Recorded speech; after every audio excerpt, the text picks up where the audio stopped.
Hi everyone, welcome to Miss Adams Teaches English Language GCSE.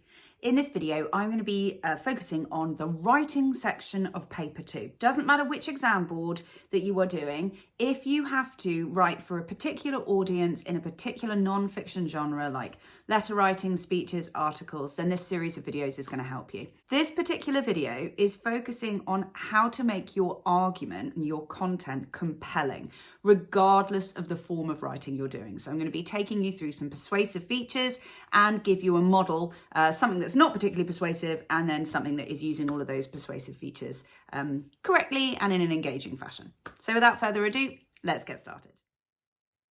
Okay, regardless of the actual task itself, whether it's a letter or a speech or an article, whether it's telling you specifically to inform or to persuade or to advise, regardless of what it is and regardless of the subject, you have to have a compelling argument. You have to have a message, something to say, and you've got to get it across in an engaging way. So the most important things to think about is, what is my content? So what is my actual line of thought? What is my argument? And how am I backing that argument up? So the actual stuff, and then how you're going to say it.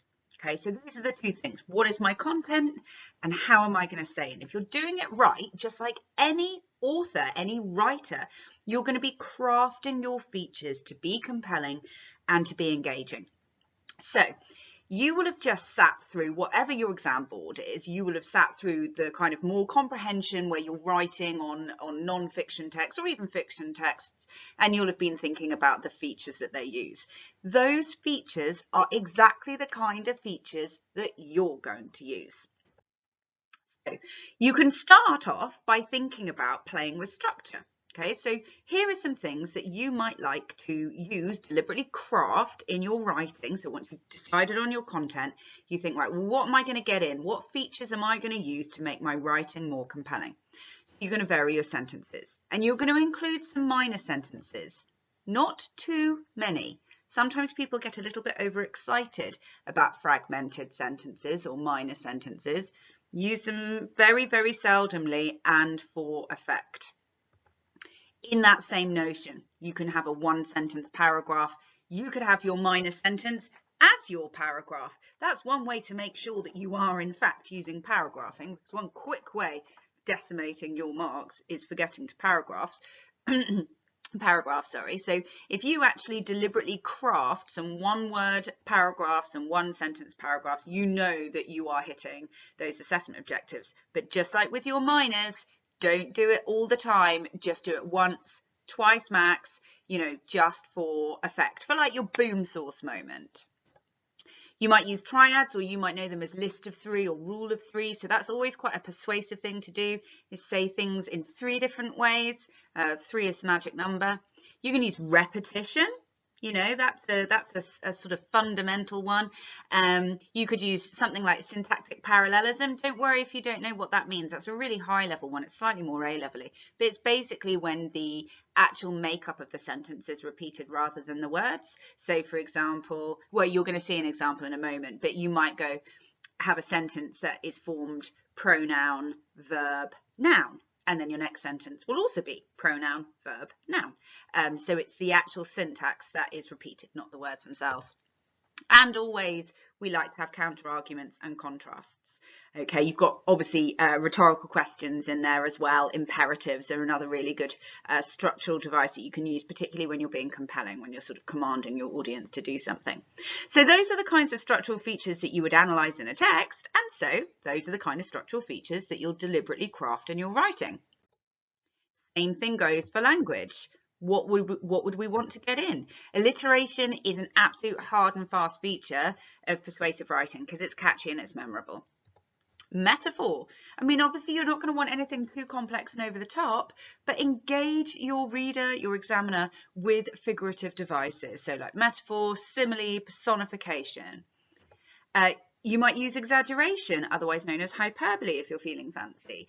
So yeah, absolutely, exaggeration for effect. Emotive language is always a winner. Stats and facts, if you're particularly trying to be persuasive, and a kind of similar one, expert opinion, or stating your opinion as fact, is another really useful thing to do. So all of these ideas, again, you would comment on them if you saw them in a piece of writing that you were analysing, and therefore they should also be in your writing. Some people like to use acronyms to remember persuasive features. This is the one that we use in my school, is FOREST, which I quite like because I like the idea of trees sprouting ears. It's a nice way of remembering it. And, you know, it just kind of gives you some things. Some of the things on here I didn't put on the other ones. So, you know, direct address, for example, so using second person plurals, you need to do this.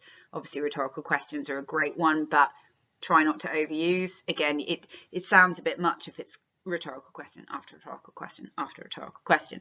It's really important, just like I said on the first slide, that you get the balance, content and style. If it's all style and no substance, then you're not going to be creating a compelling argument. Have to have something to say and then zhuzh it up.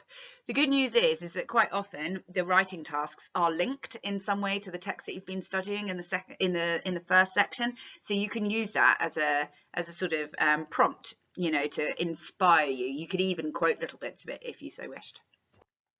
So let's look at it in action. Here is something that is not particularly compelling. It's got content. All right, so we're imagining that we are writing an article about reasons for increasing obesity. That's our task, fun. So plenty of content, not much style. Sugar isn't very good for you because it causes childhood obesity. Some people worry that it might be addictive. It is too easy to be It is too easy to buy sugary treats because often supermarkets put them in the sales bin close to the tills. Children might then pick them up too. Sugar is the cause of lots of diseases to do with the heart, so people should stop eating too much sugar so that they don't get ill. Yeah, plenty of content. You know, it's giving us information, but it's boring and the sentence structures are repetitive. So that's an example where you've got content, but you don't have style. So now let's go content and style. Something a bit more compelling. Sugar. We want it, we need it, we crave it. But does it cause more harm than good? Immediately, we're playing with structure, okay? So the first thing that you'll notice is we have a minor sentence, sugar, and it's introducing the idea. Then we've got a sequence of 3 simple sentences. And guess what? This is what I was talking about, syntactic parallelism, because it goes pronoun, verb, pronoun. Pronoun, verb, pronoun. I mean, it's got repetition in it as well, but it's certainly a dramatic opening. Then we have a rhetorical question, which also happens to be a sentence that is its own paragraph. So I am saying to my examiner, I know what I'm doing, I'm playing around. And then because we don't want to have too much jump, jump, jump, we're going to get into a more developed paragraph, okay? If it's all like that, it's difficult to read. Sugar may taste great, but research demonstrates that it is slowly slaughtering our senses. That's right, sugar addiction is real and it's out to get you. According to Dr. J.R. Thomas of Cambridge University, 35% of children between the ages of 11 and 15 are obese, and he thinks that sugar plays a real part. According to leading scientists and doctors, children should have a balanced diet to maintain healthy lives, but too often parents are reaching for the bargain bins, a terrifying minefield of sugary treats. Okay, so I've got expert opinion, I've got varied sentences, I've got metaphor, I've got emotive language, I've even got a bit of sibilance. I've got plenty of features going on. It's a combination of content and style.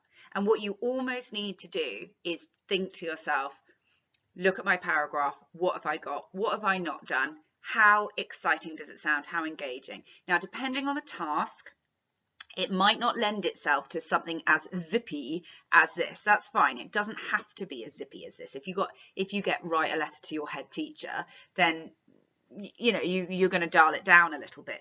But regardless of the task, like I said before, you've got to have a compelling, engaging voice. And some of these devices will help you. That is it from me. Thank you so much for watching as always. There are loads of other videos coming your way, which are gonna break down the features of each text type. So there's already one out there on formal letter writing, but I'll do one on articles, on speeches and on reviews over the next few days, just to get you prepared for that 2B, regardless of what your exam board is. If you're doing non-fiction writing, then this will help. And if you're doing EdXL, check out my playlist because there's loads of material on the terrifying section A of paper 2. That's it from me. Thank you again so much for watching. Happy revising.